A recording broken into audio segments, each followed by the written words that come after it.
Pour recevoir la numérotation, le calculateur teste le tore de l'abonné 100 fois par seconde. Pour le rendre visible, nous avons dû ralentir cette opération 1000 fois. L'état magnétique de ce tore est différent suivant qu'il reçoit ou qu'il ne reçoit pas d'impulsion de numérotation. S'il n'y a pas d'impulsion, l'explorateur envoie un signal nul au calculateur. S'il y a impulsion, c'est un signal positif. Une impulsion est donc traduite par une suite de signaux positifs.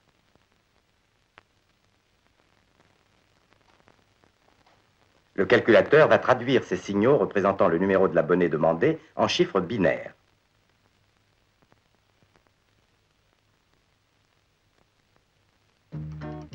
Ces signaux positifs sont codés en chiffre 1, qui viennent s'inscrire dans un tore en changeant l'état magnétique.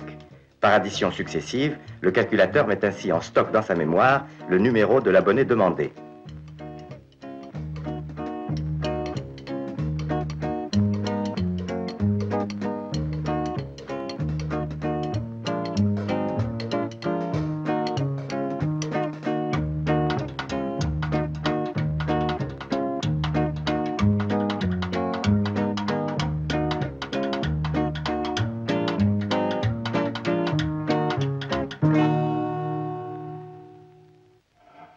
Il faut maintenant opérer la connexion avec l'abonné demandé.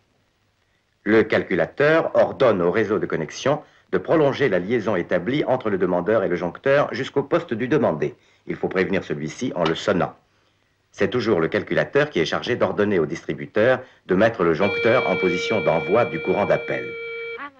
Les deux abonnés sont en communication. Du côté de Brest, la presqu'île de Crozon, c'est encore mieux. Le ciel était bleu et... Quand ils ont terminé, à la façon des lampes de supervision qui renseignent l'opératrice, le joncteur signale au calculateur, par l'intermédiaire de l'explorateur, que les deux abonnés ont raccroché.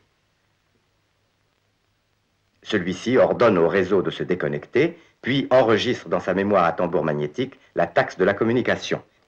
Mais un central électronique ne se comporte quand même pas exactement comme notre opératrice, où serait l'avantage. Utilisant comme unité de temps le millionième de la seconde, cela lui permet de travailler à la façon d'une super opératrice, puisqu'il peut, par exemple, ne s'intéresser à une numérotation que pendant le millième de son temps, cela le laisse disponible pour effectuer simultanément d'autres tâches. Mais tout cela, c'est la théorie. En pratique, les machines vont-elles obéir aux hommes qui les ont conçues, vont-elles savoir, à leur tour, donner des ordres à d'autres machines ?